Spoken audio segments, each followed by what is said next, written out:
Hello, good morning, Mr. Waterman here. Let's see if we can sort you out with some science work. I went shopping the other day, bought myself some beans. When I got them back to the kitchen, dropped them on the floor, and the can rolled all the way under the table. I had to crawl around on the floor, pick the can up. But it got me thinking, didn't only have a can of beans, had a small can of coconut milk. And I just wondered, if I dropped the coconut milk can on the floor, I wonder if it would have rolled as far as the can of beans. So here's what I want you to do. See if different cans would roll different distances. I mean, large can of sweet corn, medium-sized can of beans, coconut milk in a small can. And what about a similar cylindrical shaped object like a battery? Would they all roll a similar distance, or would there be a difference? So here's what I want you to do. Get yourself a small pile of books. Doesn't have to be too high.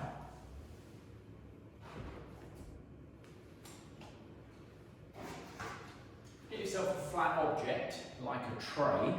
You're going to need to put a piece of card or something at the bottom so there's not like a big bump at the bottom.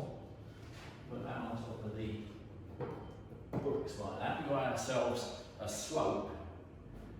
Then, take your cans. Like I say, choose some different cylindrical shaped objects, cans are pretty good, of different sizes, and see what happens when you roll them down the slope. Now we're trying to compare the different cans. We're not trying to compare if the slope is high or if it's low. We're not trying to change where we're rolling the can from because we want to make it a fair test. All we're trying to find out is what is the difference that it makes to how far the can rolls depending on what size the can is or the cylindrical object like a battery. Right, here we go. So, let's start from the top of the slope, let the can roll. Let's see how far it goes.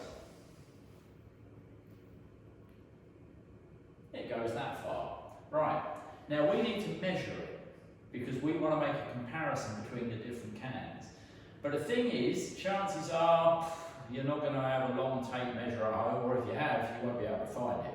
So, I think most of you probably now get loo roll in the supermarkets. They seem to have loads of it. So we're going to measure it using loo roll. We're going to measure it in sheets of loo roll, from the bottom of the ramp to where the can has gone. Alright, so let's just put this loo roll out. I've put a little black mark on the edge of each sheet so that we can see it clearly. Right, there we go. Measuring in sheets of loo roll, that can has rolled 1, 2, 3, 4, 5, 6, 7, 8, 9, 10, 11, 12, 13.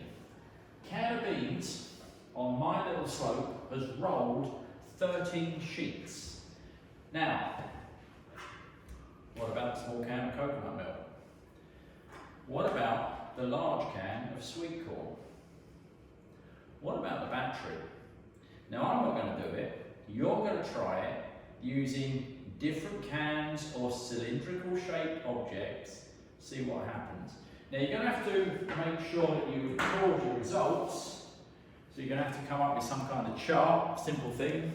List down one side what it is you're testing.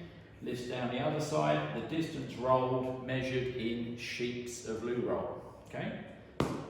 That's one thing. You might want to try and display your results in a bar chart, because if you can put the information onto a bar chart, it's easier to see it. A bit like what we do with the house points. Okay? If you're not sure how to draw a bar chart, I provided you with a couple of grids. So you've got links to a couple of grids that you could use to draw a bar chart. There's also a video clip that will tell you a little bit about drawing bar charts. Now, there are other questions that you might want to also consider. When my can of beans fell onto the kitchen floor and rolled under the table, the other thing I thought was, I wonder if it would have rolled as far if it had dropped onto a floor covered in carpet.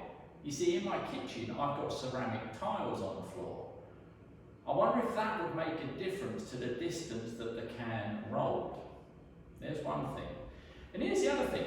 You might have, in the kitchen cupboard, cans that are exactly the same size, but they've got different things inside them. Now, would that make a difference? Would a can of soup roll further than a can of beans, even though the can is the same size and the can is on the same surface? So there's a few questions that you might want to investigate. One, does the size of the can or cylindrical object make a difference to how far it rolls? Does the surface that it rolls on make a difference to how far it rolls? And finally, even if you've got cans that are the same size, does what is in the can make a difference to how far the can rolls?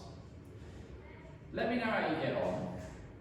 Let me know your answers to those questions, and see if you can send me some photographs of what you're up to. Have fun, and